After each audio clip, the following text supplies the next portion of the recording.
Hi வணக்கம் and welcome to my channel நான் GB. இந்த சேனல் நான் கடைசியாக வீடியோ போட்டு கிட்டத்தட்ட 2.5 வருஷம் இருக்குன்னு நினைக்கிறேன். யூடியூப்பில் கண்டென்ட் கிரியேஷன் பண்ணலாம் அப்படின்னு ஸ்டார்ட் பண்ணி ஒரு 8 வருஷம் மேலே ஆயிடுச்சு. ஒரு நல்ல யூடியூபர் ஆகணும் அப்படின்றது என்னோட ரொம்ப நாள் ஆசை, என்னோட ரொம்ப நாள் கோலாக இருந்திருக்கு. பட் அதில் ஒவ்வொரு அட்டம்ப்ட்லேயும் நான் ஃபெயிலியர் தான் ஃபேஸ் பண்ணியிருக்கேன்.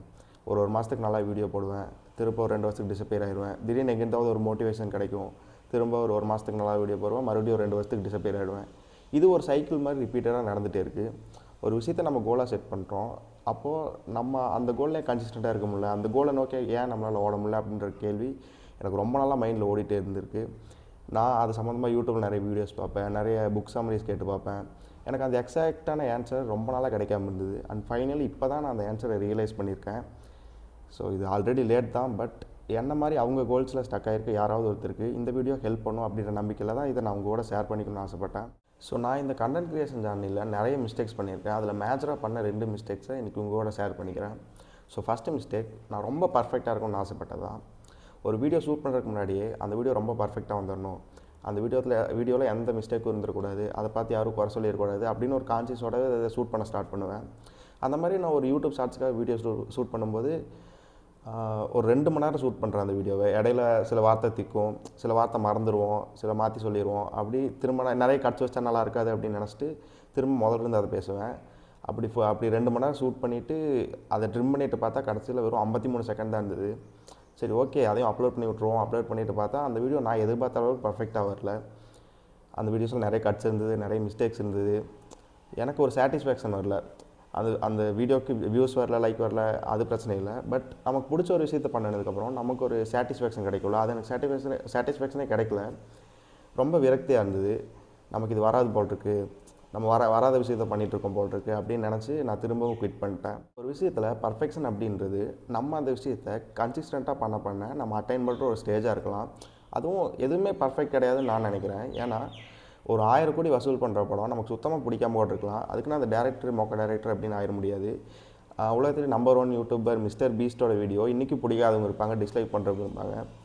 ஸோ மற்றவங்க நம்மளை ஏதோ குறை சொன்னாலோ இல்லை நம்ம ஏதோ மிஸ்டேக்ஸ் பண்ணாலோ அதை நம்ம இம்பர்ஃபெக்ட் அப்படின்னு நினைக்கிறத விட்டுட்டு நம்ம இம்ப்ரூவ் பண்ணிக்கிறதுக்கான ஒரு வாய்ப்பாக நினச்சிக்கலாம். ஒரு மிஸ்டேக் பண்ணுறோமா, அதை நம்ம அடுத்த டைம் அந்த மிஸ்டேக்கை ரிப்பீட் பண்ணாமல் சரி பண்ணிவிட்டு நம்ம கன்சிஸ்டண்ட்டாக இருந்தாலே போதும். நீங்கள் நினச்சி பாருங்களேன், இந்த உலகத்தில் பர்ஃபெக்ஷன் அப்படின்ற ஒரு விஷயமே இல்லைன்னா எல்லாருமே இம்பர்ஃபெக்டாக இருந்திருப்போம். எல்லாத்துக்கும் எல்லாரையும் பிடிச்சிருக்கும், யார் கூடயும் நம்மளை கம்பேர் பண்ணியிருக்க மாட்டோம். So it's okay to be imperfect. கன்சிஸ்டண்ட்டாக பண்ண நம்ம அதில் இம்ப்ரூவ் ஆகிட்டே வருவோம்.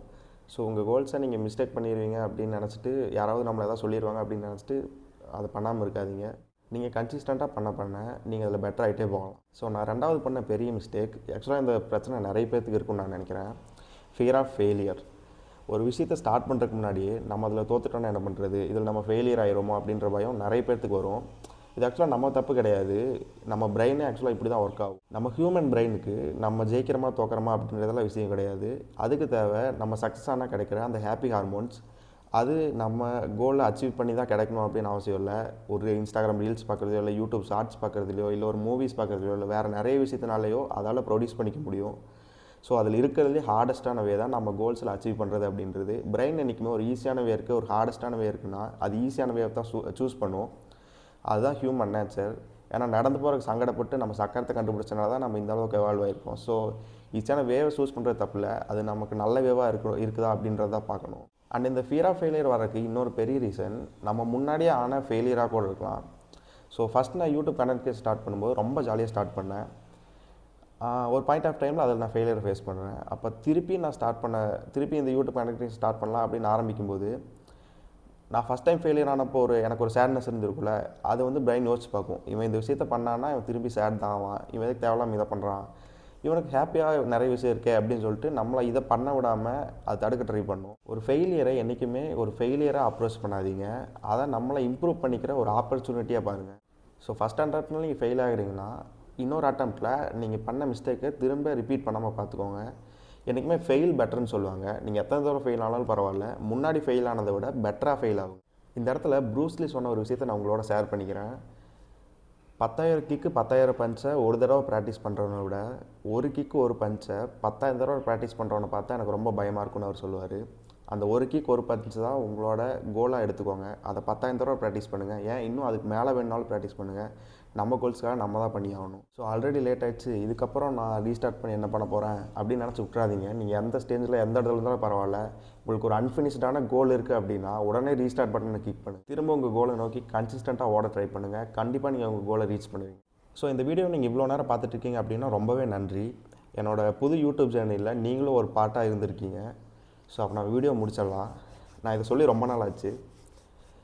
நான் உங்களை இன்னொரு புது வீடியோவில் வந்து பார்க்குறேன். Until then signing off. நான் உங்கள் ஜிவி. பாய்.